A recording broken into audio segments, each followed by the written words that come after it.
नाही, नक्की जरूर त्यांनी विजय मेळावा घ्यावा. आम्ही घेतलेल्या निर्णयाचा त्यांना विशेष आनंद झालेला दिसतो आहे.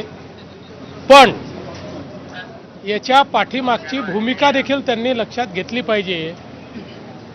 कमिटी तयार करणारे ते, त्या कमिटीमध्ये आपल्या उपनेत्याला टाकणारे ते, त्या कमिटीचे रिकमेंडेशन की पहिलीपासनं 12वी पर्यंत हिंदी सक्तीची करा, कॅबिनेटमध्ये घेणारे ते, कॅबिनेटचा निर्णय करणारे ते, निर्णयावर सही करणारे ते, मिनिट्सवर सही करणारे ते, आणि आता विजय मेळावा घेणारे तेच. मला असं वाटतं मराठी माणसाला हे लक्षात येतं कोण दुटप्पी आहे. हे दुटप्पी धोरण आहे. आमचा विषय पक्का आहे. आम्ही समिती केली आहे. जे मराठी मुलांच्या हिताचा असेल तो निर्णय आमची समिती देईल आणि तो निर्णय आम्ही मान्य करू. कोणाचाही दबाव आम्ही मान्य करणार नाही. या ठिकाणी मराठी मुलांच्या हिताचं जे असेल तेच महाराष्ट्रामध्ये होईल आणि तोच निर्णय विद्यार्थ्यांच्या हिताचा निर्णय आम्ही घेऊ. महानगरपालिका निवडणुकीसाठी उघडलेलं दुकान पहिल्यांदा तर भाषेवर मारहाण करणं हे अतिशय चुकीचं आहे. आम्ही मराठी आहोत, आम्हाला मराठीचा अभिमान आहे आणि महाराष्ट्रात मराठी बोलली गेली पाहिजे हा आग्रह चुकीचा नाही. पण एखाद्या व्यावसायिकाला मराठी येत नाही म्हणून मारहाण करणं हे पूर्णपणे चुकीचं आहे. उद्या आपले अनेक मराठी भाषिक लोक वेगवेगळ्या राज्यामध्ये व्यवसाय करतात. त्यातल्या अनेकांना तिथली भाषा येत नाही म्हणून त्यांच्याशी पण अशीच वागणूक होईल का? भारतामध्ये अशा प्रकारची वागणूक आणि गुंडशाही ही योग्य नाही आहे आणि म्हणून अशा प्रकारची गुंडशाही जर केली तर त्याच्यावर योग्य कारवाई ही केलीच जाईल. देखिए, मैं बहुत स्पष्ट शब्दों में बताना चाहता हूं, महाराष्ट्र में मराठी भाषा का अभिमान रखना ये कोई गलत बात नहीं है, लेकिन भाषा के चलते अगर कोई गुंडागर्दी करेगा तो इसको हम सहन नहीं करने वाले. कोई अगर भाषा के आधार पर मारपीट करेगा तो ये सहन नहीं किया जाएगा. जिस प्रकार की घटना हुई है उसके ऊपर पुलिस ने एफआईआर भी किया और कार्रवाई भी की है और आगे भी अगर कोई इस प्रकार से भाषा का विवाद करेगा तो उसके ऊपर कानूनन कार्रवाई होगी. हमको हमारी मराठी का अभिमान है, लेकिन भारत की किसी भी भाषा के साथ इस प्रकार से अन्याय नहीं किया जा सकता. ये भी हमको ध्यान में रखना पड़ेगा. और मुझे तो कभी कभी आश्चर्य होता है कि ये लोग अंग्रेजी को गले लगाते हैं और हिंदी के ऊपर विवाद करते हैं. ये कौन सा विचार है और ये किस प्रकार की कार्रवाई है? इसलिए इस प्रकार से जो लोग ऐसा कानून हाथ में लेंगे इनके साथ कड़ी कार्रवाई की जाएगी.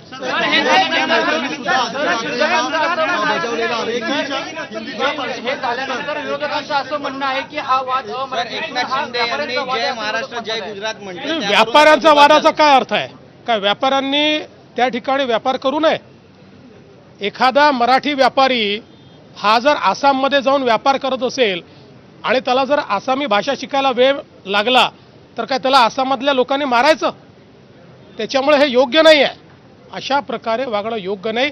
खरा अभिमान असेल ना तर मराठीची सेवा करा. खरा अभिमान असेल मराठी शिकवा. खरा अभिमान असेल क्लासेस चालू करा. खरा अभिमान असेल तर लोकांना मराठी बोलायला प्रवृत्त करा. आणि खरा अभिमान असेल आपल्या मुलांनाही मराठी शिकवा ना, मराठी शाळेत टाका ना. अशा शाळेत का टाकता जिथे मराठी ही तिसरी भाषा आहे? आणि महानगरपालिकेच्या अशा शाळा का सुरू करता की ज्या शाळेमध्ये स्पष्टपणे लिहिलं आहे मराठी तिसरी भाषा असेल? हे इकडे चालतंय आणि त्या व्यापाऱ्यांना मारताय. हे योग्य नाही आहे.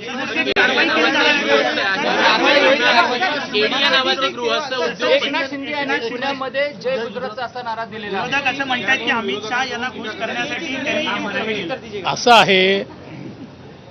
आपल्याला मी आठवण करून देतो, यापूर्वी एकदा चिकोडीला छत्रपती शिवरायांच्या पुतळ्याचं उद्घाटन करताना माननीय शरद पवार साहेब हे जय महाराष्ट्र आणि जय कर्नाटक म्हणाले होते. याचा अर्थ काय, त्यांचा कर्नाटकावर जास्त प्रेम आहे आणि महाराष्ट्रावर प्रेम नाही असं ठरवून जायचं का? आपण ज्यांच्या कार्यक्रमांमध्ये जातो त्यावेळी त्या संदर्भात आपण बोलत असतो. आता गुजराती समाजाच्या कार्यक्रमात गेल्यानंतर जे गुजरात म्हटलं म्हणजे आता एकनाथ शिंदेंचं गुजरातवर प्रेम ठरलं आणि मराठीचं प्रेम कमी झालं आणि महाराष्ट्रावरचं प्रेम कमी झालं. इतका संकुचित विचार मराठी माणसाला शोभत नाही. मराठी माणूस हा वैश्विक आहे. याच मराठी माणसाने अटकेपार झेंडा नेलाय. याच मराठी माणसाने संपूर्ण भारताला स्वतंत्र केलेला आहे. संपूर्ण भारतातली मोगली सत्ता घालवण्याचं आणि दिल्लीवर भगवा झेंडा लावण्याचं काम या मराठी माणसांनी केलं आहे. आणि एवढा संकुचित विचार जर कोणी त्या ठिकाणी करत असेल तर चुकीचं आहे.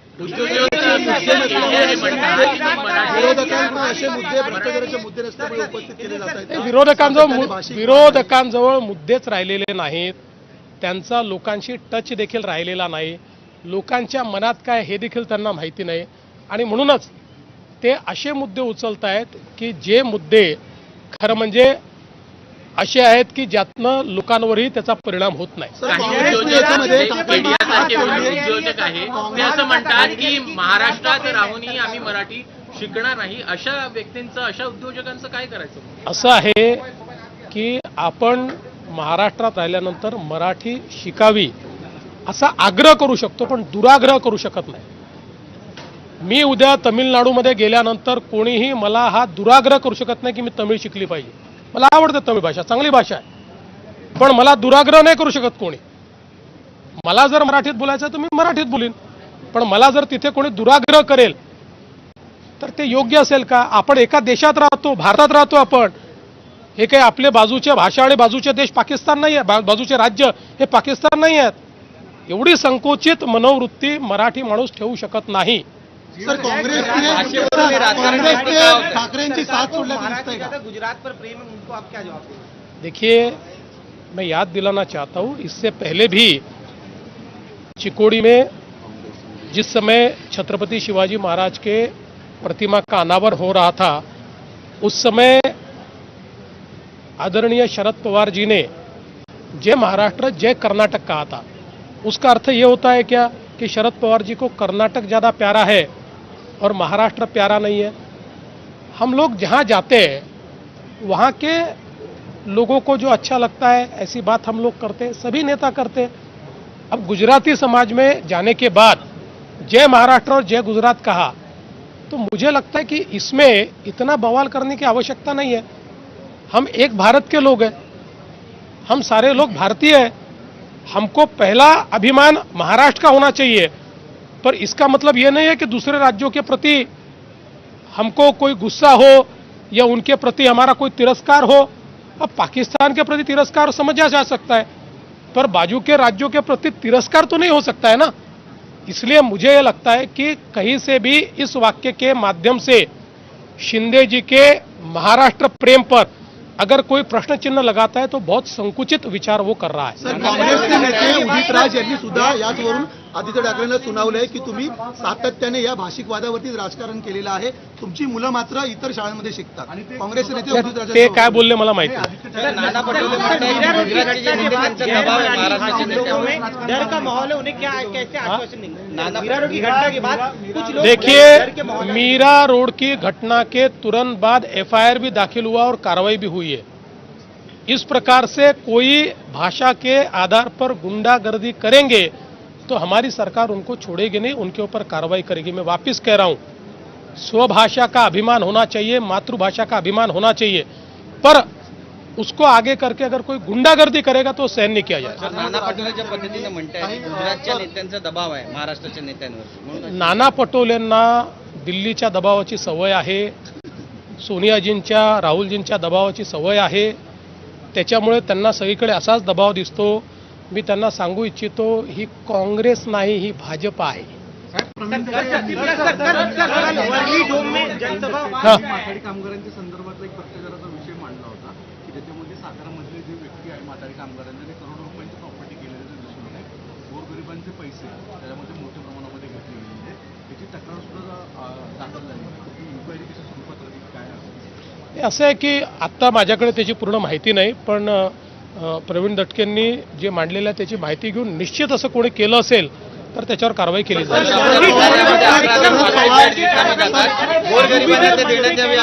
मराठी लोगों का तूफान खड़ा होगा और सरकार को अरे भाई उनके मन में एक प्रकार से ये भावना है कि वही मराठी है.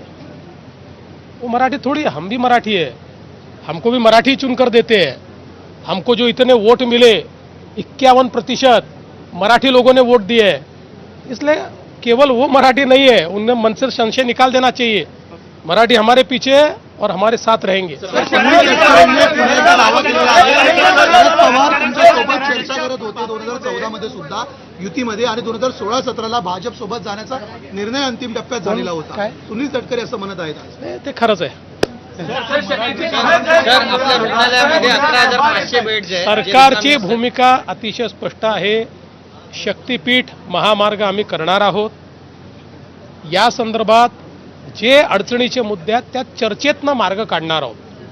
आणि आत्ता मी आपल्याला सांगतो की जे काही मला संकेत मिळत आहेत त्यात सांगलीपर्यंत तर जवळपास 60 ते 70% जागा बिना कुठल्या आंदोलनाची आम्हाला मिळेल. 20-30% जागेकरता आम्हाला थोडी चर्चा करावी लागेल आणि ज्या काही शंका आहेत शेतकऱ्यांच्या त्या आम्हाला दूर कराव्या लागतील, त्या आम्ही दूर करू. कोल्हापूरच्या संदर्भातली जी काही अलाइनमेंट आहे त्या संदर्भात आमचा कुठली बेस्ट अलाइनमेंट असेल असा आमचा प्रयत्न चाललेला आहे. कोल्हापूरमध्येही आता मोठ्या प्रमाणात लोक आम्हाला भेटत आहेत, जमीन घ्या म्हणून म्हणतायत, तशी निवेदनं देत आहेत. त्यामुळे शक्तीपीठ मार्ग हा काही देवेंद्र फडणवीस, एकनाथ शिंदे किंवा अजित पवार यांचा इगो सॅटिस्फाय करण्याकरता करायचा नाही आहे. हा मार्ग मराठवाडा आणि राज्यातले सगळे दुष्काळी जिल्हे यांच्याकरता वरदान ठरणार आहे. मोठ्या प्रमाणात पर्यटनातनं रोजगाराची निर्मिती, आणि जसं मी सांगितलं की शक्तीपीठ महामार्गामध्ये प्रत्येक 100 किलोमीटरमध्ये 500 ते 1000 शेततळी आम्ही तयार करणार आहोत. सगळ्या जेवढे नाले आहेत या नाल्यांना ब्रिजकम बंधारा आम्ही तयार करणार आहोत. त्यामुळे जलसंवर्धनाचा देखील हा महामार्ग असेल. मोठ्या प्रमाणात याच्यातनं सौर ऊर्जेची निर्मिती आम्ही करणार आहोत. त्यामुळे ग्रीन अशा प्रकारचा हायवे की ज्यातनं जो दुष्काळी भाग आहे या दुष्काळी भागाला मदत होईल. ज्यावेळी आम्ही समृद्धी महामार्ग केला याच्यापेक्षा जास्त विरोध लोकांनी केला आणि लोकांपेक्षा नेत्यांनी केला, पण आज ते सगळे समृद्धी महामार्गावर प्रवासही करतात आणि समृद्धी महामार्गाची त्या ठिकाणी प्रशंसाही करतात. त्यामुळे कुठलंही नवीन काम हातामध्ये घेतलं तर लोकांमध्ये गैरसमज असतात, त्यामुळे त्याला विरोध होतो. पण विरोधाकरता जर आपण या ठिकाणी सगळे इन्फ्रास्ट्रक्चर प्रोजेक्ट बंद केले तर महाराष्ट्राचा कधीच विकास होणार नाही. त्यामुळे लोकशाहीमध्ये ज्याला अधिक लोकांचा पाठिंबा आहे ती गोष्ट ही केली पाहिजे, आणि या महामार्गाला अधिक लोकांचा पाठिंबा आहे.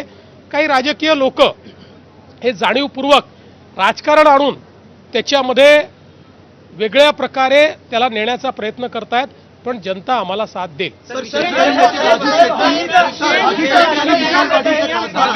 शक्तीपीठच्या बाबत जेव्हा लोकशाही संवाद चर्चा सुरू होती त्यांनी सांगितलं की मुख्यमंत्र्यांनी आमच्याशी चर्चा करावी, शेतकऱ्यांची चर्चा करावी, आमचाही या महामार्गाला पाठिंबा असेल. तुम्ही वेळ देणार का? पाठिंबा देणाऱ्या सगळ्यांना आम्ही वेळ देऊ आणि जे विरोधात आहेत त्यांचे म्हणणं ऐकून. सर, विशेष जेवढे खासगी रुग्णालय आहेत, कहना है कि हम इसका विरोध करेंगे. आप जनता की स्वतंत्रता पर आघात करने वाले इस बिल के जरिए. देखिए, अब इसको जो विरोध है ये केवल राजनीतिक विरोध रहा है, क्योंकि जो जॉइंट सिलेक्ट कमेटी है इसमें क्लॉज बाय क्लॉज इसके ऊपर चर्चा हुई और कुछ भी ऑब्जेक्शनेबल उसमें कोई निकाल नहीं पाया.